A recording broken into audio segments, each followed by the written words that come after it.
Hello, you're with Libby from libbystamps.com, and I'm an independent Stampin' Up demonstrator in Australia. And today I'm going to bring you another technique using the embossing paste, which you can find on page 201 of the annual catalogue. And the embossing paste comes in a jar. Now, there will be some settling, but there's about 113 grams in that jar, and it'll go quite a fair way. Then there's the Pattern Party Decorative Masks. They're $10 for 4 masks, and you get 4 different designs. I'll just take them out so you can have a look again here. So there's one that I call the brick wall. Then there's one that's like diamonds, one that's like clouds, and this beautiful medallion type one. Alright, so they're the 4 masks you get, and they're $10. Then of course you can get the palette knives, and they're $9 for 3 palette knives. And just go through and work out which one you prefer.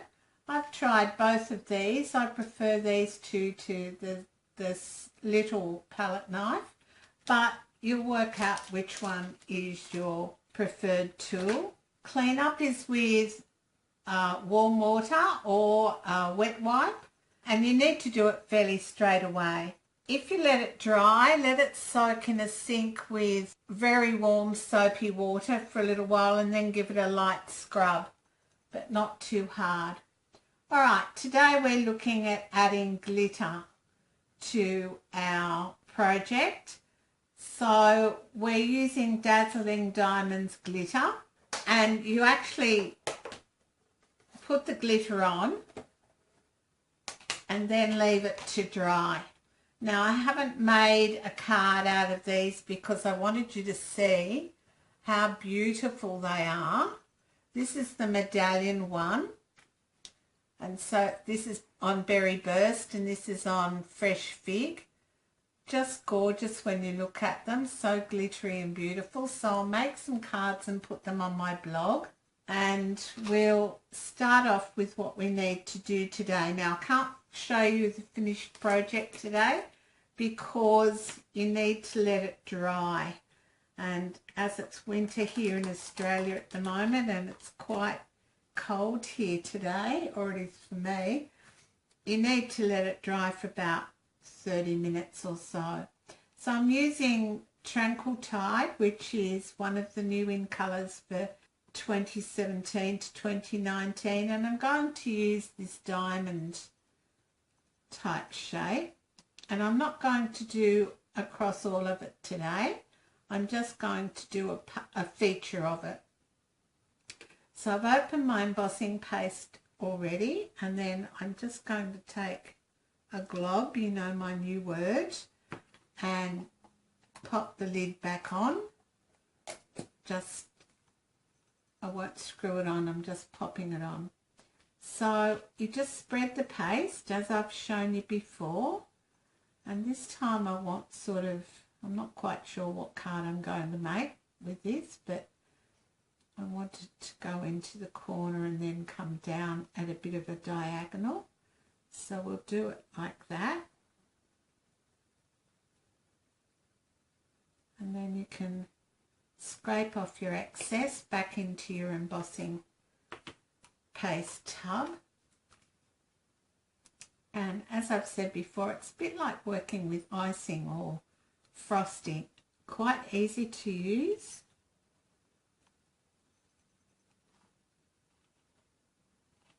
And if you put it back into your tub when you've scraped off your excess, if that's what you want to do. For this technique today, I'm just going to use a very thin layer of embossing paste. Take it right down to that corner there. Alright, and I'll just clean off my palette knife and close up my embossing paste. I'm going to take this off. See how that's lovely and even.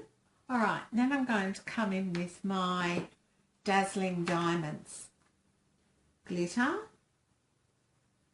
and while your embossing paste is still wet, you cover it in the glitter.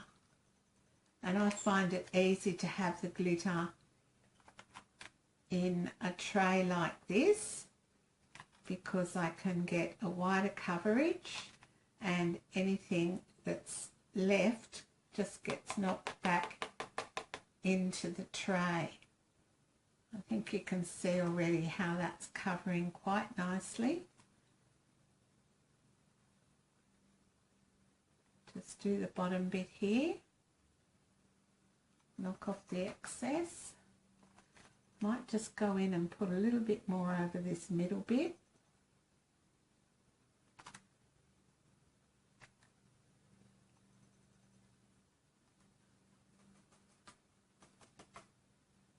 So that's it. That's all you do. You put your embossing paste on and then you put your Dazzling Diamonds glitter over the top and then set it aside to dry. Alright, that's it for now. Thanks for stopping by. Bye for now. Hey, if you wanna play, make it about a place. It'll take creation, imagination. Try to draw outside the